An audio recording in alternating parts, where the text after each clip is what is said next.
ఎలా ఉన్నావు? అవును, మనం మాట్లాడుకుని ఎన్ని రోజులు అవుతుంది?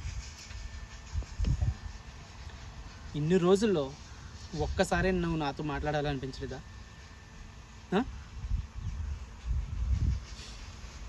కనీసం ఒక్క మెసేజ్ కూడా చేయాలనిపించలేదా?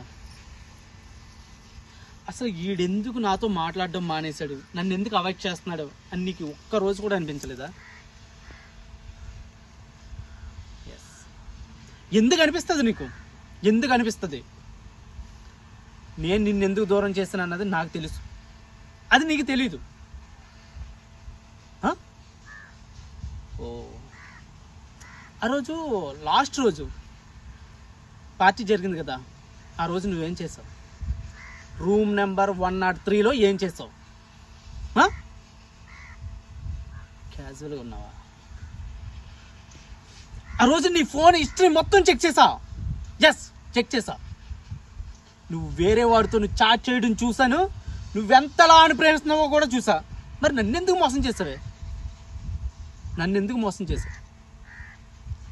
ఓ, మీకు వాడుకోవడానికి ఒకడు, ప్రేమించడానికి ఒకడు, పెళ్లి చేసుకోవడానికి ఒకడు, అంతే కదా? అంతే కదా? అయితే నేను నిన్ను నమ్మి పిచ్చి నా కొడుకులా ప్రేమించాను చూడు, అది నాది తప్పు. నాది తప్పు. నిన్ను అనకూడదు, నాది తప్పు.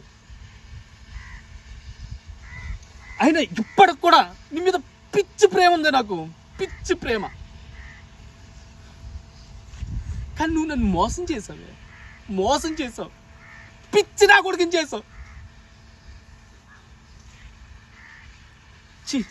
ఆయన నీలాంటి దాన్ని నేను లవ్ ఎలా చేసినా కూడా నాకు తెలియట్లేదే. అందుకే పిచ్చి నా కొడుకుని అయిపోయా. నా అన్న వాళ్ళని వదిలేసుకున్నా, జాబ్ పోయింది, ఏం లేదు, రోడ్డు మీద పడి తాగుబోతులు తిరుగుతున్నాను. కానీ నువ్వు మాత్రం ఏం చేస్తున్నావు? వేరేవాడితో బాగానే ఉంటున్నావు కదా, హ్యాపీయే కదా. నన్ను మాత్రం పిచ్చి నా కొడుకుని చేసావు. అందుకే నేను నీకు దూరం అయ్యా, నిన్ను అవాయిడ్ చేసా. కానీ ఇన్ని రోజుల్లో ఈడు ఎందుకు అవాయిడ్ చేస్తున్నాడని చెప్పేసి నువ్వు ఒక్కసారి కూడా ఫోన్ చేయలేదురా నాకు, ఒక్కసారి కూడా ఫోన్ చేయలే. అటువంటిప్పుడు నా మీద నీకు ప్రేమ ఉందని నేను ఎలా అనుకుంటా?